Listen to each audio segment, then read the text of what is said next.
राजा और पुजारी की कहानी। बहुत समय पहले जावा नाम का साम्राज्य हुआ करता था। वहाँ सिद्धिमांतरा नामक एक ब्राह्मण रहता था। वह बहुत ज्ञानी था। राजा भी उसके ज्ञान से काफी प्रसन्न रहते थे, इसलिए उन्होंने ब्राह्मण को सारी सुख सुविधाएं दे रखी थी। कुछ समय बाद सिद्धिमांतरा ने एक खूबसूरत कन्या के साथ शादी कर ली। विवाह के कुछ समय बाद उन्हें एक बेटा हुआ, जिसका नाम मानिक रखा गया। सिद्धिमांतरा का बेटा मानिक जैसे जैसे बड़ा होता गया, उसकी भी बुद्धि अपने पिता के जैसे बढ़ती चली गई। मानिक के ज्ञान से राजा भी काफी प्रसन्न रहते थे।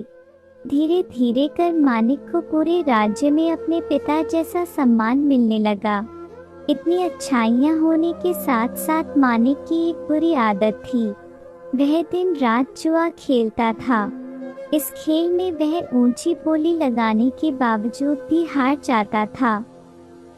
धीरे धीरे करके उसने अपने माता पिता की सारी संपत्ति जुए में बर्बाद कर दी। यही नहीं, इस खेल के चलते उसने कई गांव वालों से भी उधार लेना शुरू कर दिया। यह सब देख उसके माता पिता काफी दुखी रहते थे।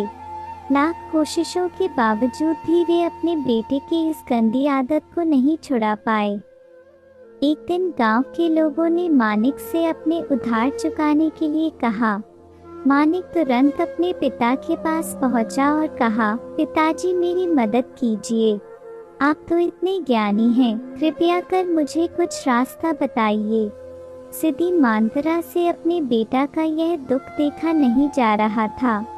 वह अपने पुत्र को दुखी देख बहुत व्याकुल हो रहे थे।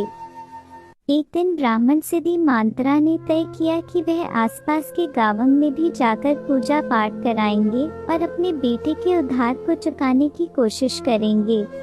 हालांकि सिद्धिमांतरा के मन में यह चिंता हमेशा रहती थी कि पूजा पाठ करके बेटे के उधार के सारे पैसे उतार पाना मुनासिब नहीं है। एक दिन यही सब सोचते सोचते सिद्धिमांतरा को नींद आ गई। तभी उन्होंने सपना देखा कि पूर्व दिशा की ओर एक ज्वालामुखी पर्वत है, जिसमें एक बड़ा सा खजाना छिपा हुआ है। इसकी देखभाल नागा बेसुखी नाम का एक आदमी करता था। उस सपने में उसे यह पता चला कि उसे नागा बेसुकी से मदद मांगनी चाहिए। जब सिद्धिमांतरा की नींद खुली तो वह काफी चकित हुआ। उसने तुरंत सारी बातें अपनी पत्नी को बताई। सिद्धिमांतरा की बात सुनकर उसकी पत्नी ने कहा कि एक बार हमें इस बारे में पता करना चाहिए, शायद हमें सच में मदद मिल जाए। उसने कहा, चलिए हम दोनों साथ चलते हैं।